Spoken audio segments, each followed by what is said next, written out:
Nanoplastia করলাম, সঙ্গে hair cutting করলাম। এই দেখো, স্ট্রেট হেয়ারের মধ্যে বাউন্সি লুকস যেটা হয় সেরকমই করা হয়েছে।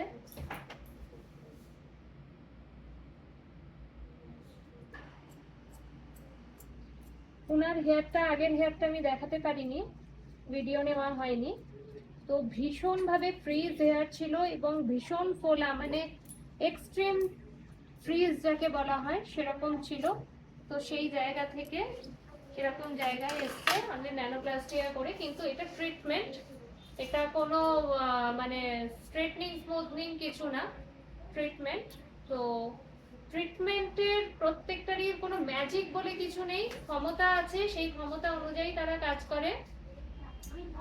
তো এই যে ট্রিটমেন্টটা হলো, তোমরা দেখতে পাচ্ছ একটা ফ্ল্যাট লুক এসছে, একটু সোজা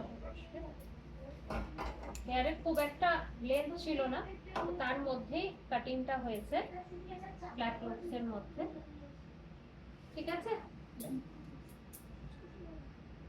ব্যাকটাও কিন্তু একটু এই আছে। সিগনেচার যেটা বলেছিলেন, ফ্ল্যাট লুকসের সিগনেচার ব্যাপারটা আসে না, কারণ ওটা ওয়েভি হেয়ারে বেশি আসে। তো ফ্ল্যাট হেয়ারের মধ্যে মাল্টি লেয়ার্স যেটা আছে, এই ধরনের কাটিং গুলো আসে। আর ব্যাকেও কিন্তু অনেক লেয়ার্স আছে। একটা ফ্ল্যাট হেয়ারের মধ্যে, ফ্ল্যাট লুকসের মধ্যে যতটা বাউন্সি দেওয়ার ততটাই দিয়েছি আমি।